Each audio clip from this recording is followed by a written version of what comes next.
Fridays are awesome. It's been a little while since I said that on air. Doesn't make it any less true, though. I'm Carl Azus for CNN Student News. This academic year, one story we've been following involves the worsening relations between two world powers, Russia and the U.S. Russia's suspension of part of a nuclear agreement with the U.S., America's suspension of talks with Russia over ending the civil war in Syria. These are just two examples of the recent troubles between the countries. There's also disagreement over Russia's involvement in the ongoing conflict in Ukraine, and now the White House is formally accusing Russia of meddling in the upcoming U.S. presidential election, which Russia denies doing. One thing U.S. President Barack Obama has attempted to do is to isolate Russia, to try to separate it from other countries, and to make it look as if Russian President Vladimir Putin is alone in the world. A Russian ambassador says that's not working.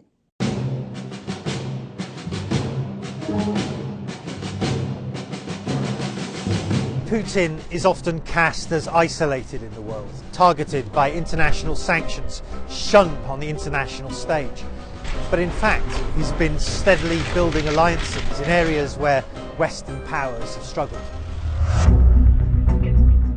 The obvious example is Syria, where Russia has intervened militarily to prop up Bashar al-Assad, Moscow's longtime ally. Russia's air force and navy has been pounding anti-Assad rebels, turning the tables on the battlefield, sending a powerful message that Moscow can be both a strong and reliable ally and a formidable enemy.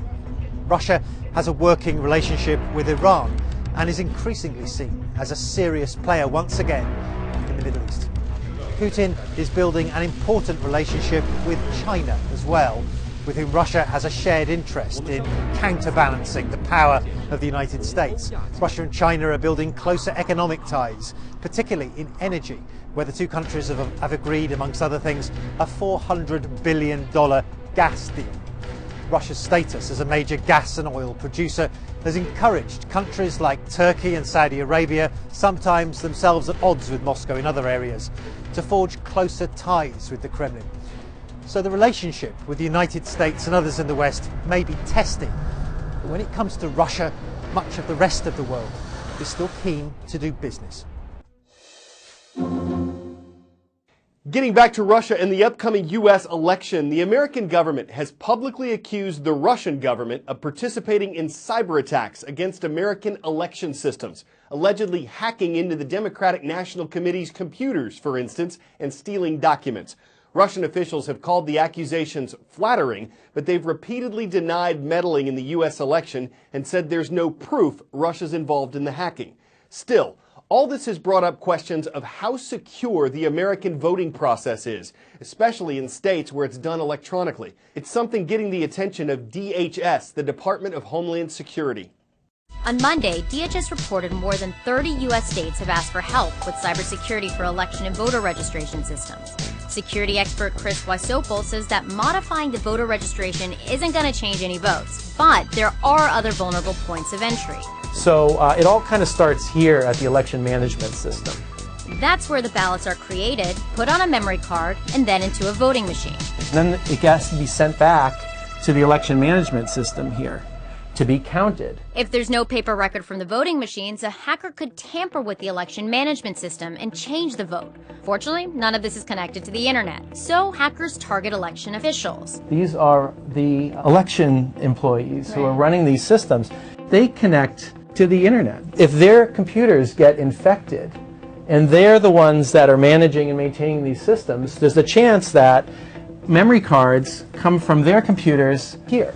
Wysopal is skeptical that hackers could swing the vote through these methods, but he says their actions could accomplish another goal. It could disrupt things. It could also cause people to think something's going on. It could call into question that the election was fair, even though it doesn't actually tamper with the votes. In the Asian country of Thailand, flags are flying at half-staff for 30 days, and Thai government workers have been ordered to wear black clothing for a year. They're signs of mourning for a nation that has lost its king. After a 70-year reign, King Bhumibol Adulyadej died at a hospital in the capital of Bangkok yesterday. The 88-year-old Thai ruler had been the world's longest reigning living monarch before his death. He'd been suffering from kidney and blood pressure problems. It is purely devastating for so many people here in Thailand who have known their whole lives for King Bhumibol to be their leader, their ruler, even though he has no actual political power, so to speak, in this constitutional monarchy. There have been many times over the years where his respected voice has brought together like glue this fiercely divided country. Times that the country was even at the brink of civil war, he was the person who both sides would listen to, and they were able to patch things up. A successor to the throne has been appointed, Thailand's Crown Prince Maha Vajiralongkorn, but he says he needs more time to mourn before he's named the new Thai king.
Since France gifted her to the U.S. in the 1880s, millions have seen the Statue of Liberty by boat, plane, or even from the Lady's Crown. Imagine the view from a jetpack. Is it a bird? Is it a plane? It's a man in a jetpack flying around the Statue of Liberty. It was awesome. It was a dream come true, and I was just having a blast. Though the actual blast off from a boat was fairly gentle. The founder of Jetpack Aviation, David Mayman, is the test pilot, and yes, he and his chief designer had to get all kinds of approvals to pull this off. The FAA asked, what is it? What is it? A jetpack? What is that? The flight lasted about 5 minutes. The pilot uses hand controls and his body to steer, though Mayman took one hand off the controls for a second. I saluted Lady Liberty, and on one of the passes I stopped and turned around and gave her a salute. Mayman has been hooked on jetpacks ever since he first saw James Bond take off in one in Thunderball. For 10 years, Mayman and designer Nelson Tyler have worked together. Tyler helped design the rocket belt that sent up a man for less than 30 seconds at the 1984 Olympics. For the Statue of Liberty flight, the designer told his pilot, Fly slow and careful and not too high. Yeah, I didn't hear that message, I don't think. Next thing you know, he was 100 feet up doing 65 miles an hour. Jeannie Mo, CNN, New York. Permission was key. You could be sent packing to jail if you were to just take the liberty of flying over there. Thankfully, the jetpack attached to his back didn't torch his back, because who wants to be in a hot seat when you're at liberty carrying the torch for flight? I'm Carl Azuz, and we've got a jet. Hope you have an amazing weekend.